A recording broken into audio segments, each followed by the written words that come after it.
They called humans myths, until the war gods woke up and made the ultimate sacrifice. Captain Jake Morrison led 17 neural interfaced pilots on a suicide mission, their consciousness becoming living weapons against the Devourer Prime. As they plunged into the massive entity, their unified sacrifice tore through its psychic defenses, proving legends sometimes sleep until destiny calls them to awaken. The Galactic Council chambers hummed with the quiet conversations of 100 different species. Hovering translation orbs cast rainbow hues across the Grand Hall as representatives from the 3 major galaxies discussed trade agreements, border disputes, and the latest cultural exchanges. The chamber's design, a massive amphitheater of white marble-like stone mined from the quarries of Proxima IV, spoke to the Council's 5,000 years of peaceful governance. Ambassador Zelthani Kethar sighed as he adjusted his ceremonial collar. After 30 years representing the Zelthani Confederation, he found council sessions increasingly tedious. Today's agenda included yet another debate about the so-called Terran Protocol, a recurring topic that irritated him to no end. "Ambassador Kethar, your thoughts on the archival footage?" asked Councillor Vexmore, the insectoid representative from the Andromeda Coalition. Kethar straightened in his hover seat. "The same as always, Counselor.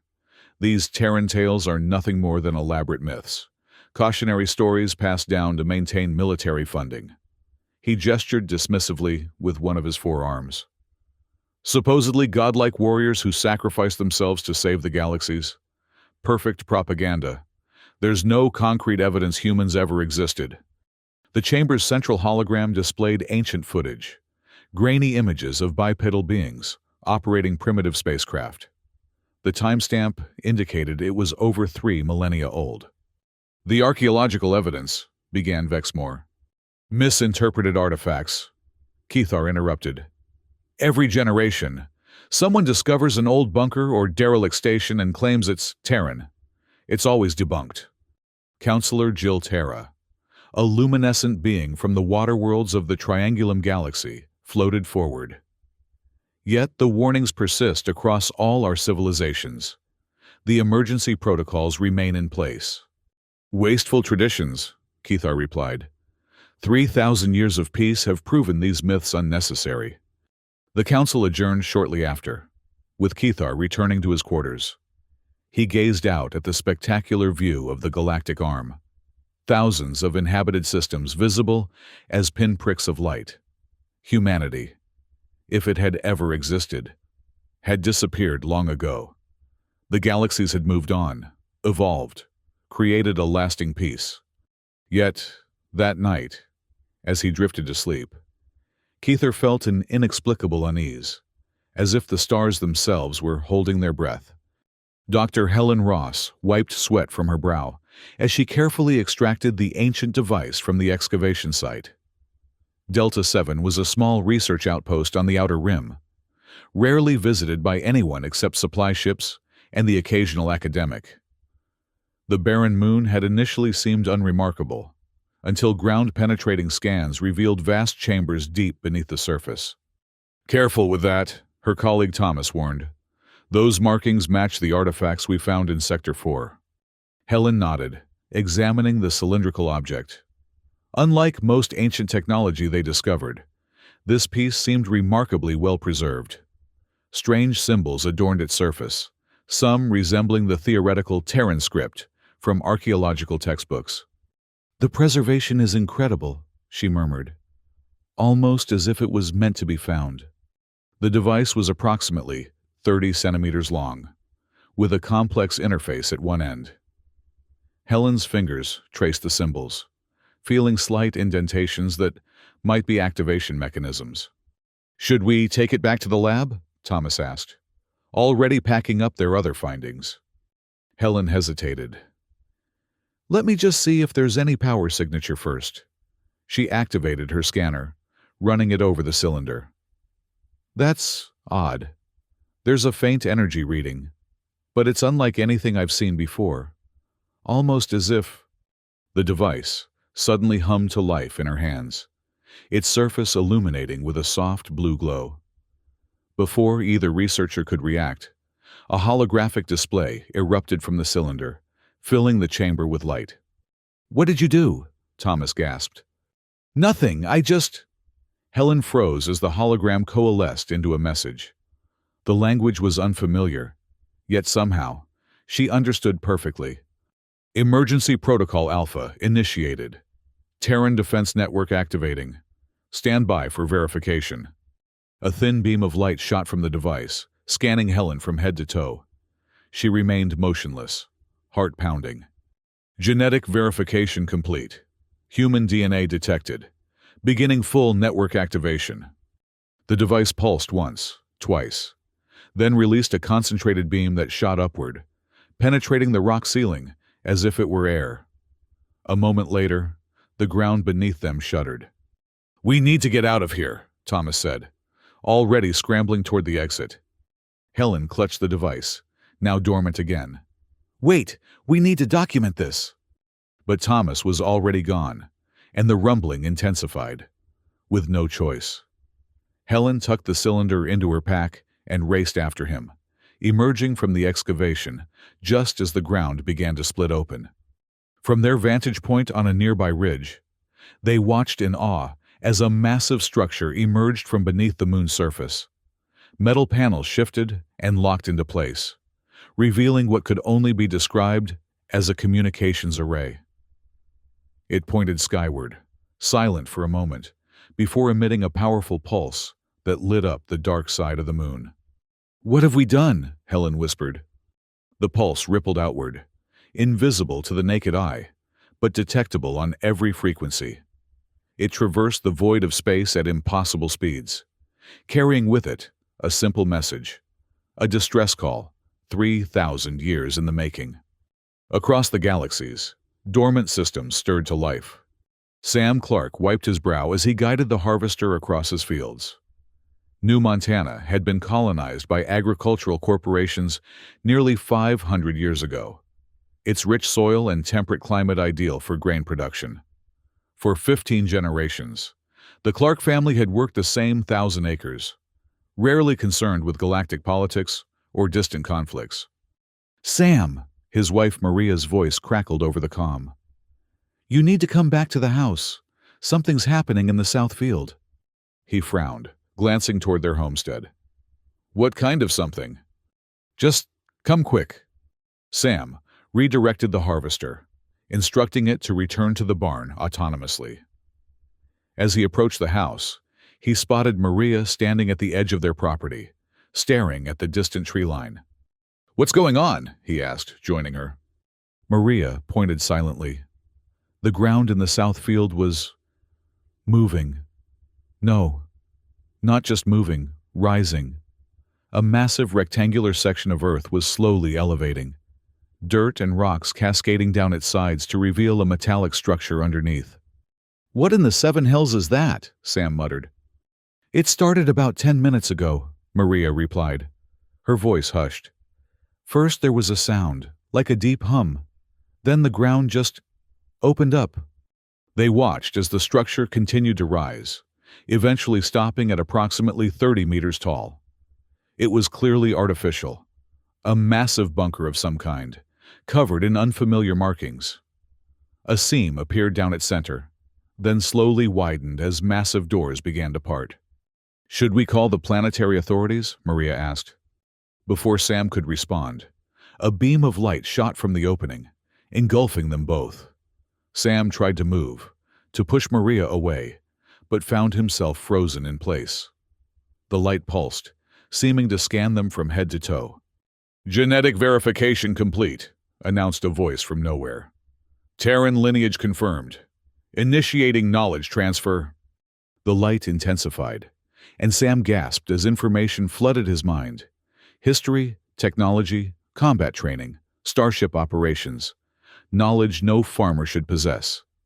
Beside him, Maria trembled, presumably experiencing the same overwhelming influx. When the light finally receded, Sam fell to his knees, his mind reeling from the impossible information now embedded in his consciousness. He knew things. Things about Earth, about humanity's ancient wars, about the sleeping guardians and the threat that had once nearly annihilated all life. "Sam," Maria whispered, her eyes wide. I remember everything." He nodded, understanding perfectly. "We're descendants. Our ancestors. They were warriors. Together." They turned back toward the open bunker. Inside, they could now see rows of sleek, deadly-looking craft, fighters designed for a war long forgotten by the galaxy. And they knew, with absolute certainty, how to fly them. Similar scenes unfolded across dozens of worlds. On a distant mining colony, workers watched in awe as a mountain simply split open, revealing a massive hangar.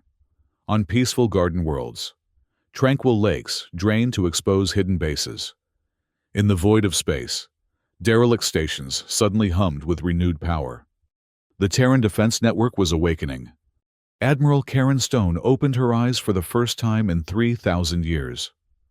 The cryostasis pod hissed as it released her, medical nanites swarming to repair the minor cellular damage from her long sleep. Her mind felt fuzzy, thoughts sluggish after millennia of dormancy. "Status report," she croaked, her voice barely audible. "Emergency Protocol Alpha activated," responded the ship's AI. "Distress signal detected. Threat assessment, Category Omega." Stone's blood ran cold. Category Omega, the classification reserved for only one enemy. "The Devourers have returned," she whispered. "Affirmative, Admiral. Initial reports indicate incursion in the Vega sector.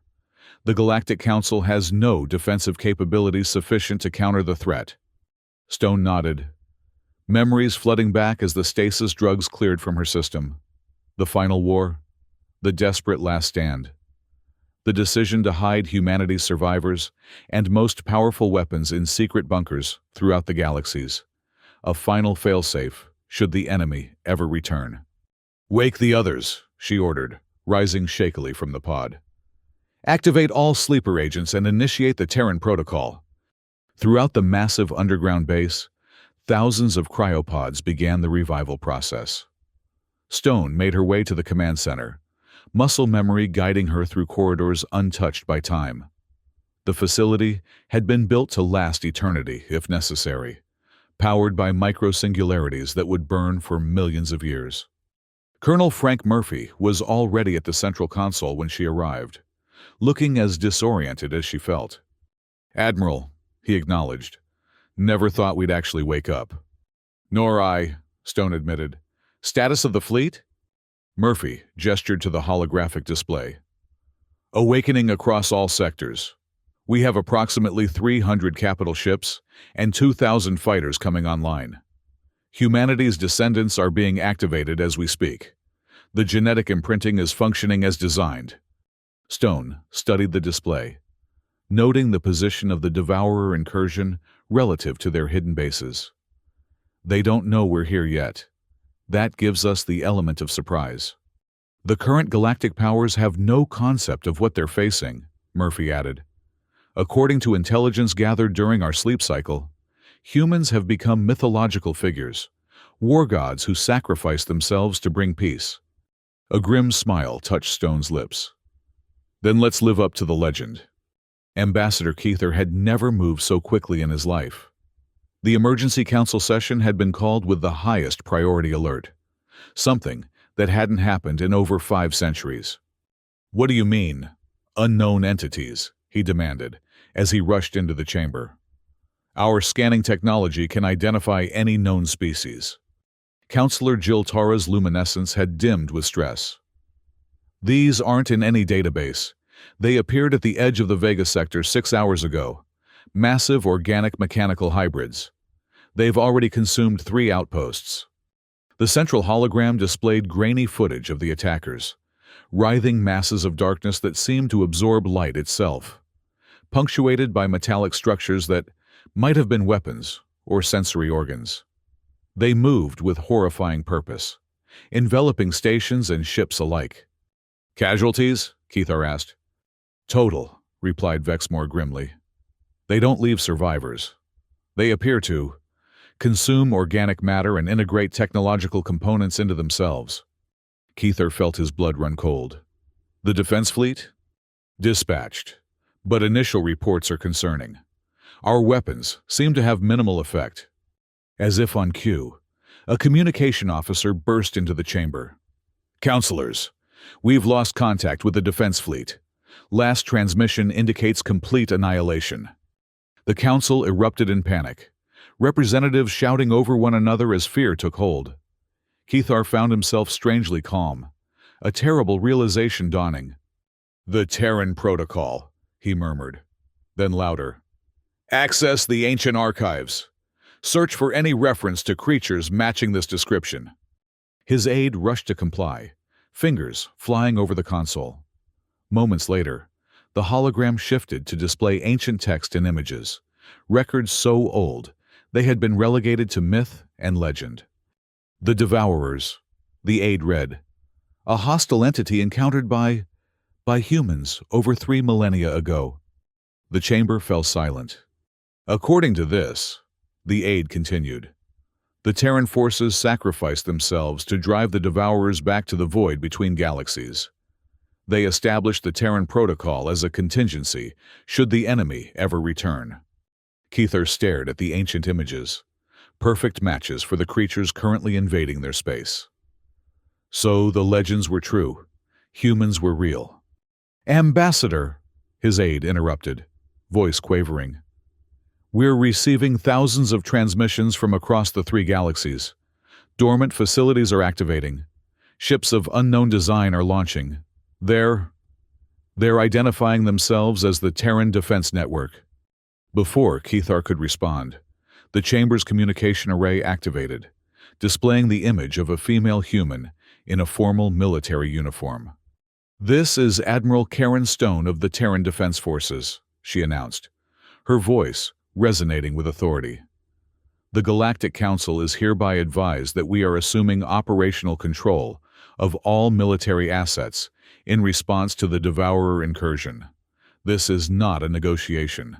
Stand down your forces and provide whatever assistance our commanders request. Keithar stepped forward. Admiral Stone, I am Ambassador Keithar of the Zelthani Confederation. We believed your kind to be legends. Stone's expression remained impassive. Your belief or disbelief is irrelevant. Ambassador, the threat is very real, and we are the only force capable of stopping it. The Terran Protocol has been activated. The war gods have awakened. Captain Jake Morrison had never expected to see actual combat. His position on the Zelthani defense vessel Vigilant was largely administrative, coordinating patrol schedules and filing reports.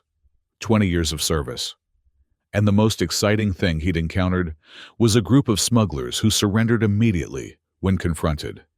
Now, he stood on the bridge of his vessel, watching in awe as ships of unknown design organized into battle formations near Vega Station.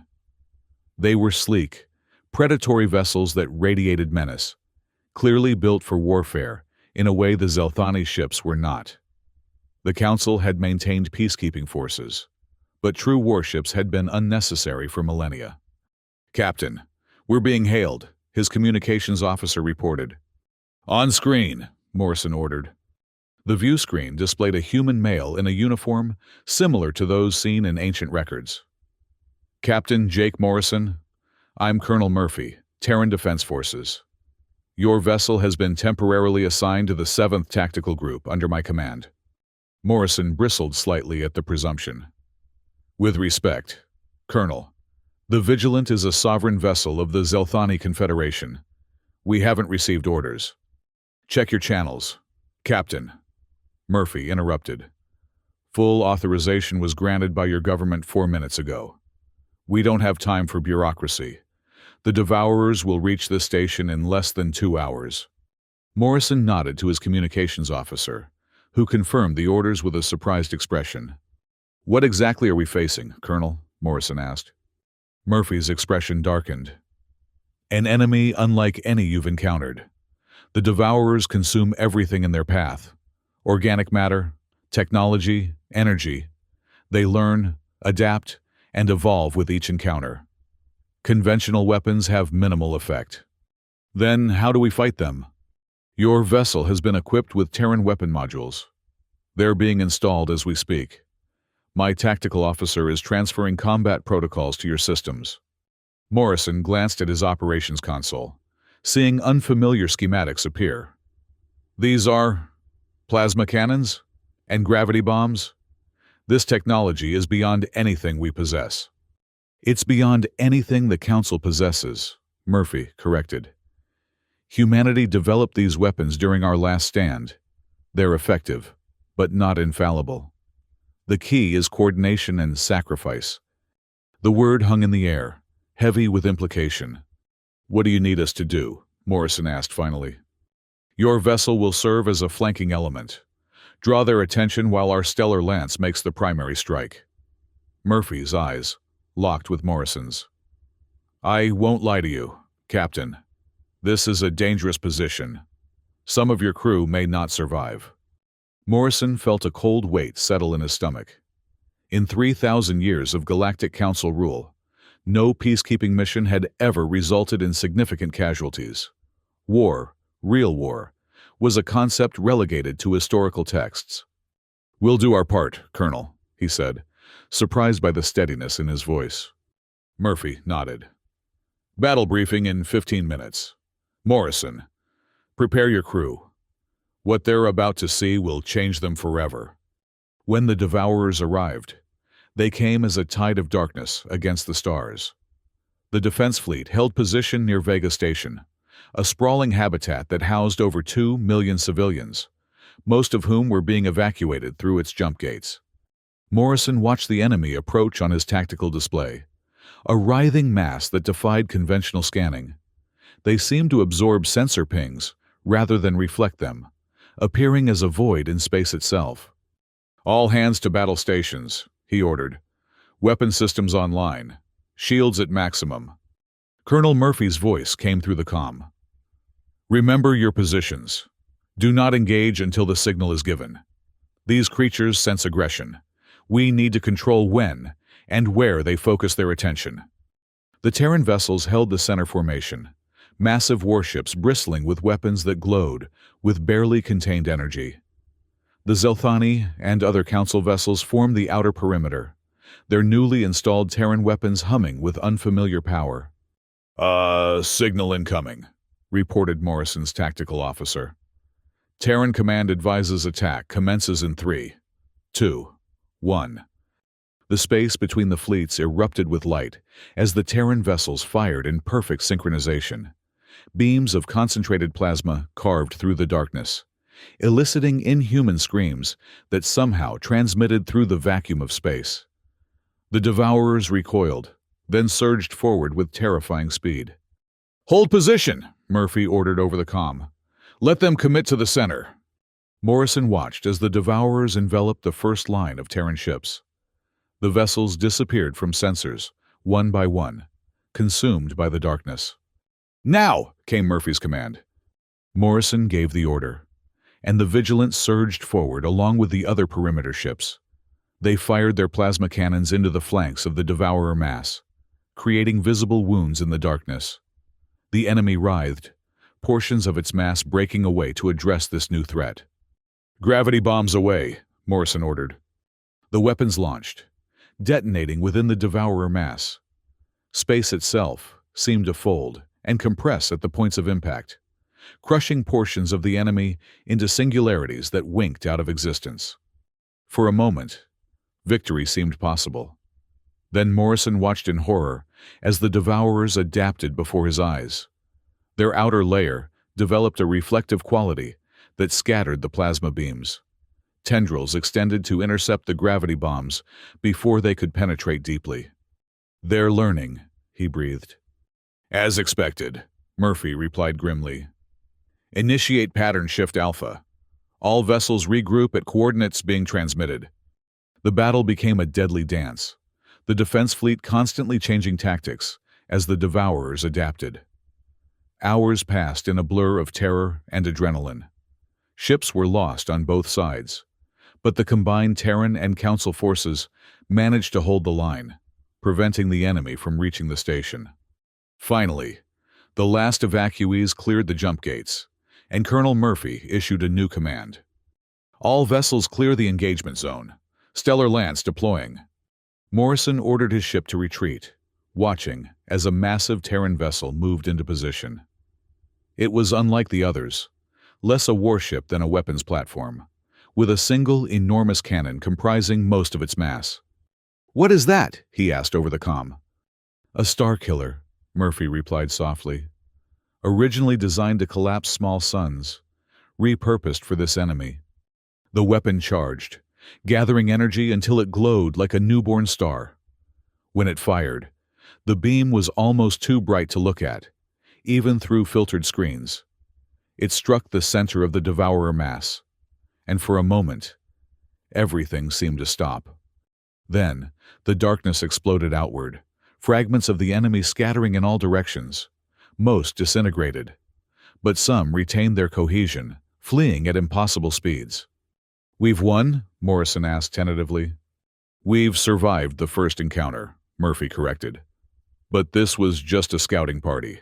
The main Devourer force will have sensed the destruction of its vanguard. They'll come in greater numbers next time, with adaptations already in place." Morrison stared at the debris field that had once been a significant portion of both fleets. His own vessel had survived relatively intact, but many others hadn't been so fortunate. "How do we fight an enemy that adapts to everything we throw at it?" he asked. Murphy's voice was resigned, as if he'd asked himself the same question countless times before. "We adapt faster. We sacrifice more. We remember what we're fighting for." A pause. "Report to Terran Command Station in 6 hours. Captain, you've just been promoted to the War Council." News of the battle spread quickly through the 3 galaxies. The Galactic Council, initially resistant to Terran authority, now worked feverishly to integrate their forces with the human commanders. Ambassador Keither found himself coordinating diplomatic efforts between species that had never needed to cooperate militarily before. "The historical archives have been fully accessed," he reported to Admiral Stone. "Everything we have on the previous Devourer War is at your disposal." Stone nodded, studying the tactical displays. "It's not much. My people knew we were losing. That's why we implemented the Terran Protocol in the first place. A last resort if they ever returned." "Yet you defeated them before," Keither observed. "At tremendous cost. Earth itself was consumed. 90% of human population centers were destroyed. We hid the survivors and our remaining military might, hoping they would never return." She looked up at Keithar. "The victory your histories celebrate was actually our defeat. We simply hurt them enough that they retreated to recover." The implications chilled Keithar to his core. "And now they're back, stronger than before." "Yes, but so are we. Humanity may be reduced to legend, but our descendants carry our genetic memory. The emergency protocols are activating that inheritance. Across the galaxies, ordinary citizens with distant human ancestry were discovering abilities and knowledge they never knew they possessed. Farmers who suddenly understood advanced weapon systems. Academics who could pilot starfighters with intuitive skill. The dormant genetic programming, carefully preserved through millennia of selective breeding programs, established before the Terran forces went into stasis, was awakening. Sam Clark and Maria Gonzalez, once simple farmers, now led a squadron of fighters harvested from the bunker beneath their land. Their ancestral memories provided the skills. Their farmers' determination provided the courage. "Echo Squadron, maintain formation," Sam ordered as they approached the Devourer's advance force near Alpha Centauri. "Remember your training." "Which training?" quipped one of his pilots, a former botanist who had never flown anything more complicated than a crop duster before the awakening. "The one I got last week? Or the one my great-great-great-grandmother got 3,000 years ago?" "Both," Sam replied grimly. "And remember, these things adapt. Don't fall into patterns. The squadron engaged, their nimble fighters darting through the darkness, weapons blazing. The Devourers had indeed evolved since the Vega encounter, their outer layers now resistant to plasma fire. But the Terran scientists had anticipated this, modifying their weapons to phase shift at random intervals, temporarily bypassing the adaptive defenses.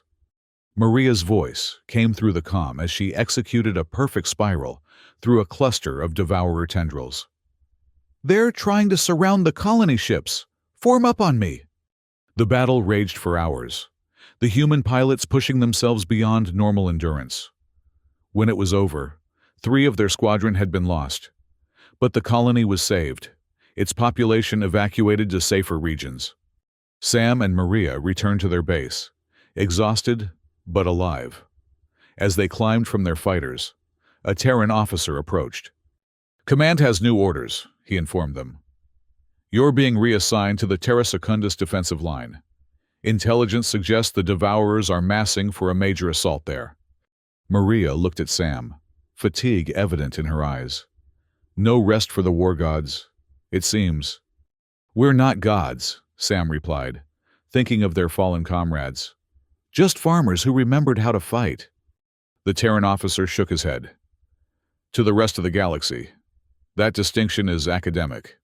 The legends spoke of humans returning to save them in their darkest hour. Here you are."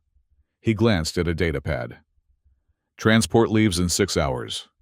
I suggest you get some sleep while you can. Captain Jake Morrison, now Major Morrison following his performance at Vega, stood in the war room of the Terran command vessel Prometheus, listening as Admiral Stone outlined the defense of Terra Secundus. "Intelligence confirms this will be their primary thrust," she explained, indicating the massive star system on the tactical display. "The Devourers have gathered approximately 60% of their forces for this attack." "Why Terra Secundus?" asked a Zelthani commander. "It has limited strategic value. It's not about strategy as we understand it." Colonel Murphy explained. "The Devourers are drawn to certain energy signatures, specifically the type generated by densely populated areas. Terra Secundus has 16 inhabited worlds with a combined population of nearly 30 billion. Morrison studied the display, noting the positioning of the defense fleet. "Our forces seem thin." "Because they are," Stone confirmed. "We've committed everything we can spare. But we're fighting on multiple fronts. The Devourers are launching diversionary attacks across all 3 galaxies. Then we need to evacuate Terra Secundus," Morrison insisted. "If we can't hold." "Evacuation is already underway, but it's a race against time," Stone interrupted. "We need to hold the line long enough for the civilian ships to clear the system." The gathered commanders fell silent, understanding the implications. This would not be a battle of victory, but one of sacrifice, buying time with lives. Admiral Doug Mitchell, commander of the Terran 7th Fleet, stepped forward. "My forces will hold the central corridor. We've modified our ships with the new phase resonance technology. It should be effective, for a time." "And when the Devourers adapt?" Morrison asked. Mitchell's expression was solemn. "Then we move to the Omega contingency." The room grew even quieter. The Omega contingency was a last resort, converting ships into essentially massive bombs by overloading their singularity drives. Effective, but a guaranteed death sentence for the crews. "I'll take the eastern approach with the combined Zelthani-Terran force," Morrison volunteered. "We can create a crossfire with Admiral Mitchell's position." Stone nodded. "Colonel Murphy will coordinate from the western flank. Remember, people, every minute we hold is another 1,000 civilians evacuated. Make those minutes count." As the meeting adjourned, Morrison found himself walking alongside Admiral Mitchell. "You're Zelthani," Mitchell observed. "Yet you fight with the determination of a Terran." Morrison shrugged. "The Devourers don't discriminate in who they consume. Neither should we in how we defend." Mitchell smiled slightly. "You know, before the First War, humans had countless divisions, nations, ideologies, religions. We fought among ourselves constantly. It took an existential threat to unite us. He glanced at Morrison. Perhaps there's a lesson there. If we survive to learn it, Morrison replied. Mitchell's smile faded. Yes, if... The Devourer attack on Terra Secundus began not with a charge, but with an ominous silence. The enemy materialized at the system's edge, a vast darkness that blotted out the stars, so massive that it registered on gravitational sensors. All ships, battle positions. Admiral Mitchell ordered. Civilian transports, continue evacuation sequence. Defense grid, stand by. The human fleet, bolstered by allies from the Galactic Council races, formed a protective barrier between the Devourers and the inhabited worlds. Massive defense platforms added their firepower to the formation, creating an interlocking field of potential destruction. For long moments, nothing happened. The Devourers remained motionless, as if studying their opposition. "What are they waiting for?" muttered a bridge officer. Mitchell's expression darkened. "They're planning. These aren't mindless beasts. They have intelligence." As if in response to his words, the Devourer mass suddenly shifted, dividing into hundreds of smaller units that began moving in complex patterns. "New formation detected," reported the sensor officer. They're creating a spiral attack vector. "All ships, adjust positions per contingency delta," Mitchell ordered. "Do not let them penetrate the line." The battle erupted with furious intensity. The Devourers had indeed adapted since Vega, their forms now incorporating reflective surfaces that scattered energy weapons. But the Terran scientists had anticipated this, equipping their vessels with phase resonance technology that allowed their weapons to briefly exist in a different dimensional state, bypassing the enemy's defenses. For the first hour, the defense held. Devourer units were destroyed by the dozens, their remains dissipating into space. But for each one destroyed, others adapted, becoming more resistant to the phase resonance weapons. "They're learning the frequency patterns," Mitchell observed grimly. "Tactical. Implement random modulation protocol." The weapons shifted unpredictably, temporarily restoring their effectiveness. But the respite was brief. The Devourers countered by developing multiphasic shells that existed across several dimensional states simultaneously. "Eastern defensive line is collapsing," reported the communications officer. "Major Morrison requests reinforcement." Mitchell studied the tactical display. Pulling forces from the center would create a weakness the Devourers would immediately exploit, but leaving Morrison's flank unsupported would result in the same outcome. "No choice," he muttered. "Detach Battle Group 7 to support the eastern flank. Close the gap with reserve units." The battle continued for hours, a desperate holding action as evacuation ships fled the system. The defenders fought with everything they had, but the Devourers' adaptability made conventional victory impossible. They were fighting an enemy that evolved in real time, countering every strategy almost as quickly as it was implemented. "Admiral," his executive officer reported, "evacuation is 60% complete. Estimated time to full evacuation, 3 more hours." Mitchell nodded, watching as another of his ships disappeared from the tactical display, consumed by the darkness. "We don't have 3 hours at this rate." He made a decision then, one he had been considering since the battle began. "Execute Operation Sunforge. Authentication, Mitchell, 77 Omega." His command staff exchanged glances, understanding what this meant. Operation Sunforge was a desperate gambit, using the fleet's 3 largest vessels as massive energy projectors to create a localized nova. It would devastate the Devourer forces and guarantee the death of everyone aboard those ships. "Sir," his executive officer began, "regulations require—" "I'm well aware of regulations, Commander," Mitchell interrupted. "And I'm not ordering anyone to stay aboard. The automated systems can handle the positioning. I'll trigger the reaction myself." A silence fell over the bridge. "With respect, Admiral," said his tactical officer. If you're staying, so am I. One by one, his senior staff voiced the same sentiment, not out of blind obedience, but out of understanding of what was at stake.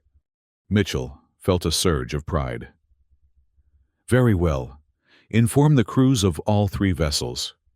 Anyone who wishes to evacuate has 15 minutes to reach the escape pods. The rest of you, it has been my highest honor to serve with you. 15 minutes later, as the escape pods launched carrying those who had chosen to leave, Admiral Mitchell opened a channel to the entire defense fleet.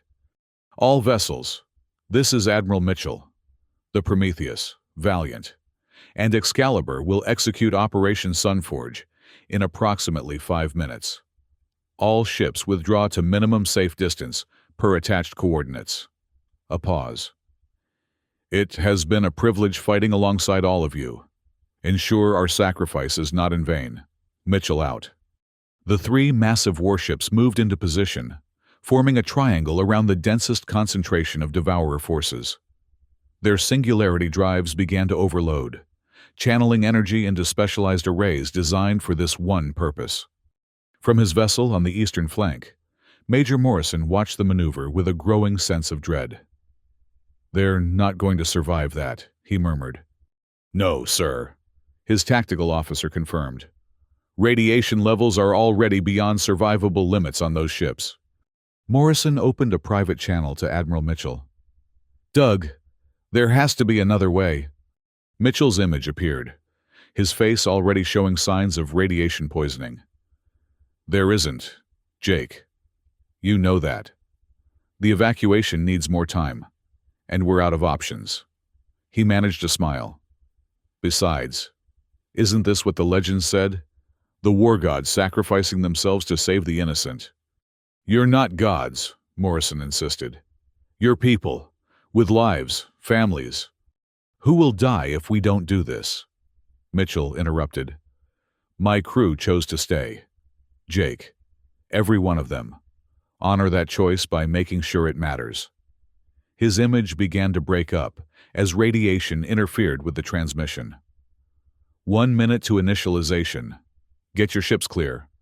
Morrison gave the order to withdraw, watching as the 3 Terran vessels began to glow with building energy. The Devourers, sensing the threat, swarmed toward them, but it was too late. The detonation, when it came, was both beautiful and terrible. A miniature sun bloomed in the darkness of space, its light temporarily overwhelming even the tactical displays. When visual sensors cleared, a significant portion of the Devourer force had been annihilated, the rest scattered and disorganized. 3,000 Terran personnel, led by Admiral Doug Mitchell, had given their lives to create that light. "All ships, resume defensive positions," Morrison ordered, his voice tight. "We will not waste their sacrifice." The battle raged for 2 more hours, but the Devourers had lost their cohesion. Without their central mass, the remaining units were easier to isolate and destroy. By the time the last evacuation ship cleared the system, the enemy had been reduced to scattered remnants. A Pyrrhic victory, but a victory nonetheless. As the defense fleet regrouped, Morrison received a transmission from Terran Command. Colonel Murphy's face appeared on his screen, haggard but determined. "Major Morrison, your performance today has earned you a field promotion. You are now acting commander of the Combined Eastern Defense Force." Morrison nodded numbly, still processing the day's losses. "What's our next move, Colonel?" "The Devourers will regroup." "They already are," Murphy confirmed grimly. Long-range sensors detect a massive concentration forming in the void between Andromeda and the Milky Way. This isn't just another attack force. Jake, intelligence believes it's their central consciousness, what we call Devourer Prime. The hive mind? Essentially, a vast, unified intelligence that directs all Devourer activity. In the previous war, we never managed to engage it directly.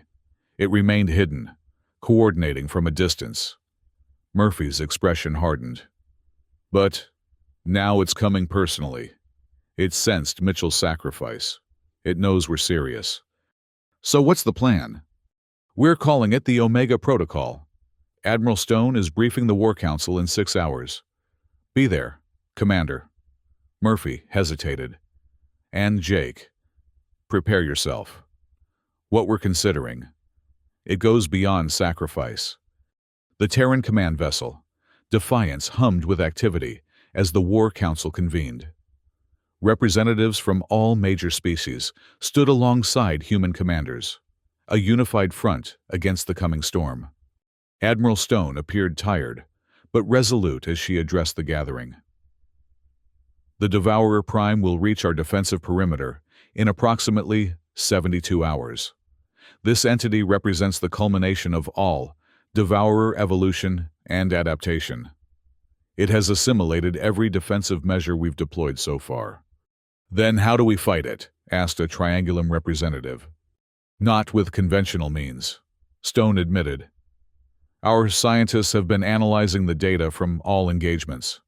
The Devourers adapt to energy weapons, physical projectiles, even dimensional phasing. But there's one thing they consistently struggle against: the unpredictability of biological neural networks. Morrison frowned. You mean human brains? Precisely. The Devourers can predict and counter artificial intelligence with relative ease. They can adapt to programmed attack patterns, but the creative chaos of organic thought, the intuitive leaps, the emotional responses, these throw them into disarray. Colonel Murphy activated a holographic display, showing a new type of fighter craft. We've developed vessels that bypass traditional control systems. They interface directly with the pilot's neural network, essentially becoming extensions of their consciousness. Like the ancient ships in Terran legends, Ambassador Keither observed, pilots who became one with their vessels. The legends were based in truth, Stone confirmed. But there's a catch. The neural interface is intense. It places tremendous strain on the pilot's mind. Extended use is fatal. A heavy silence fell over the chamber. You're asking for suicide pilots, Morrison said flatly.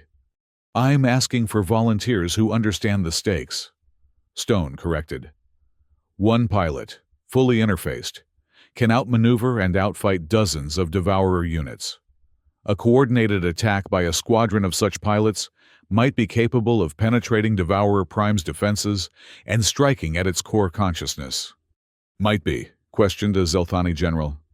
There are no guarantees in war, Murphy interjected.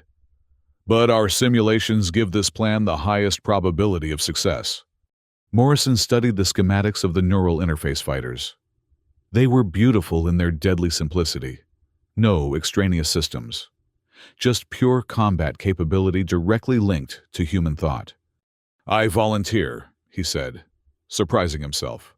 I'll lead the squadron. Stone regarded him carefully. You're not Terran, Commander. I'm Zelthani with partial human ancestry. Enough for genetic verification. Morrison replied.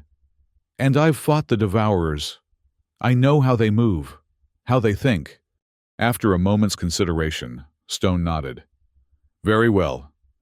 We need 30 pilots total. Colonel Murphy will oversee recruitment and training. You have 48 hours to prepare. As the council adjourned, Ambassador Keither approached Morrison. This is beyond duty, Commander. No one would question if you declined. Morrison smiled faintly. 3,000 years ago, humanity sacrificed itself to give our civilizations a chance at peace. Now it's our turn to return the favor. He extended a hand. It's been an honor, serving with the Zelthani Confederation. Ambassador. Keither clasped Morrison's hand with all four of his own. The honor has been ours, Commander. May your name live in legend alongside the ancient Terrans. The 48 hours passed in a blur of intensive training. 30 pilots, a mix of awakened Terran descendants and allied species with sufficient human genetic markers, learned to interface with the experimental craft. The neural connection was disorienting at first, then exhilarating as ship and pilot became functionally one entity.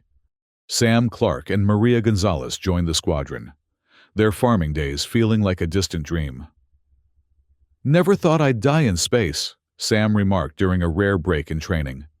"Never thought I'd die a legend," Maria replied with a grim smile. Strange how life works out. Morrison pushed his pilots hard, knowing their only advantage would be their unpredictability. The neural interfaces allowed for maneuvers no conventional craft could execute, the ships responding to thought faster than any manual control. "Remember," he told them during their final briefing, "the Devourer Prime will try to predict your movements. Don't think logically. Feel your way through. Instinct over calculation." The pilots nodded, understanding. Logic could be anticipated. Emotion, fear, courage, desperation created patterns too chaotic for even the Devourer's adaptive intelligence to predict. As they prepared to deploy, Admiral Stone addressed them one final time. "What you do today will be remembered for millennia to come. The first Terran sacrifice created 3,000 years of peace. With yours, we hope to secure many thousands more." Morrison led his squadron to their vessels, sleek, predatory craft that hummed with anticipation. As he settled into the cockpit, neural interfaces extending to connect with his mind, he felt a strange calm descend. This was right. This was necessary. "All pilots, commence neural interface," he ordered. "Prepare for launch." The connection, when it engaged fully, was like nothing he had experienced before. The ship disappeared as a separate entity, becoming an extension of his body. He could feel the thrum of its engines as his own heartbeat, sense the void of space, as if it were air against his skin. "Squadron, report status," he commanded, his thoughts transmitting directly to the comm system. One by one, his pilots confirmed successful interface. He could sense their emotions through the neural network: determination, fear, resolve. "Launch on my mark," he ordered. 3, 2, 1, mark. 30 fighters erupted from the Defiance's launch bays, accelerating to attack velocity with impossible speed. Ahead lay the approaching darkness of Devourer Prime, a massive concentration of matter and energy that dwarfed anything they had encountered before. "Defensive Formation Alpha," Morrison directed. "Remember your training. Keep your thoughts chaotic, unpredictable." The squadron arrayed itself in a loose, asymmetrical pattern, approaching the enemy at varying speeds and angles. The Devourer Prime seemed to observe them, tendrils of darkness extending outward like curious fingers. Then, with shocking speed, it attacked. Hundreds of smaller Devourer units separated from the main mass, swarming toward the fighters. Unlike previous encounters, these moved with perfect coordination, a direct extension of the Prime consciousness. "Evasive action!" Morrison shouted, his fighter rolling into an impossible spiral that no traditional pilot could have survived. His squadron followed suit, each craft moving in uniquely unpredictable patterns. The neural interface allowed Morrison to sense his entire squadron simultaneously, adjusting his tactics based on their positions and the enemy's responses. He could feel the strain on his mind, a burning pressure that intensified with each passing minute. "First wave incoming," he warned as the Devourer units closed in. "Weapons free." The fighters opened fire, their weapons guided by thought rather than targeting computers. The neural connection made accuracy nearly perfect, each shot striking with devastating effect.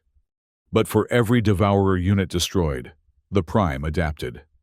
Its swarms began to move more erratically, mimicking the unpredictability of the human pilots. "They're learning," Maria called over the comm.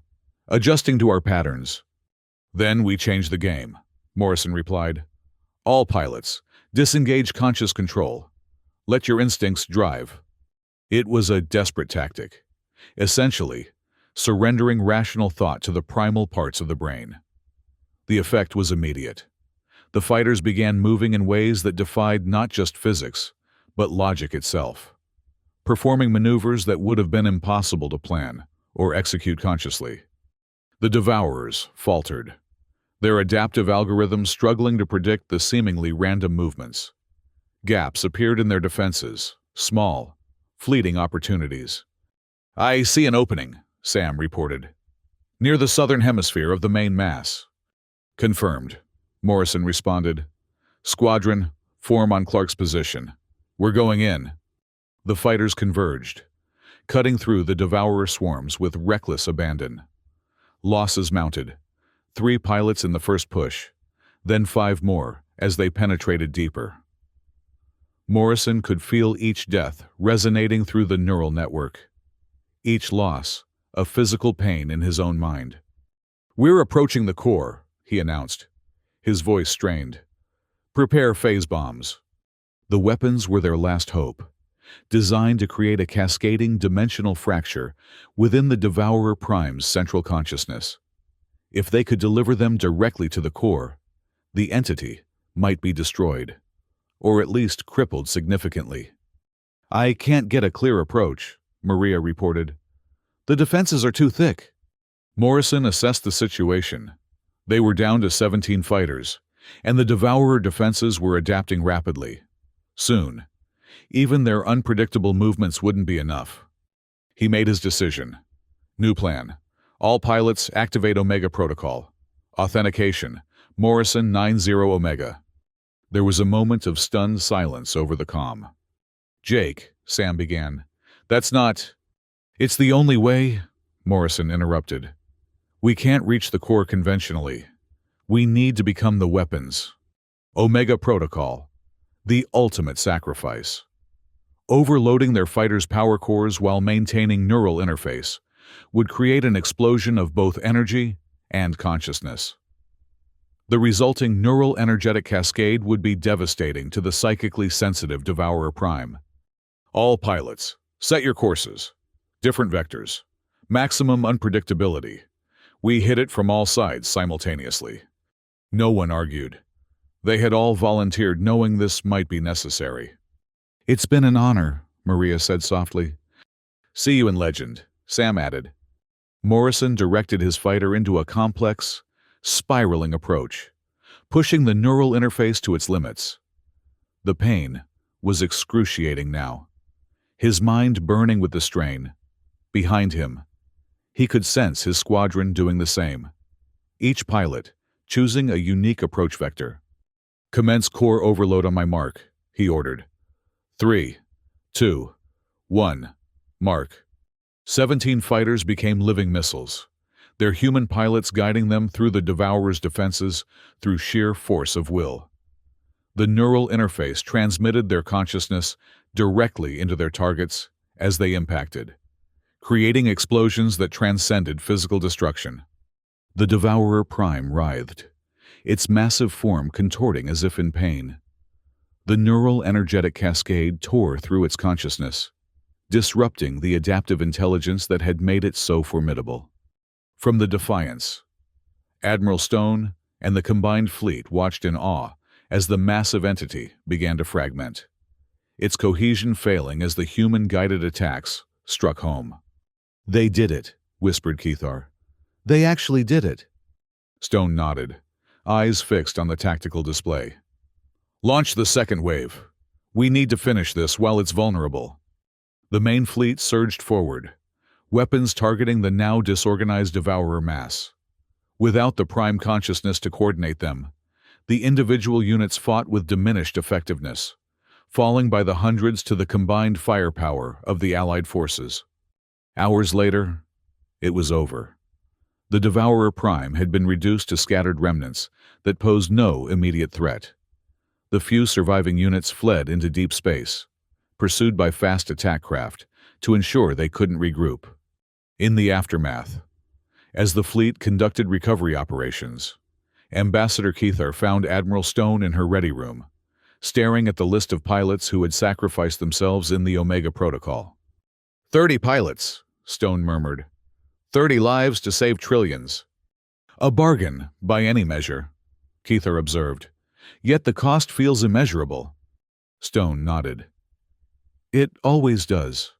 She looked up at him. You know, 3,000 years ago, when we enacted the original Terran Protocol, many questioned whether humanity would be remembered at all, whether our sacrifice would mean anything in the long run. "You became legends," Keitha replied. "War gods who sacrificed themselves for peace. And now we have new legends." Stone gestured to the list. "Commander Morrison, the Clark Gonzalez duo, all of them.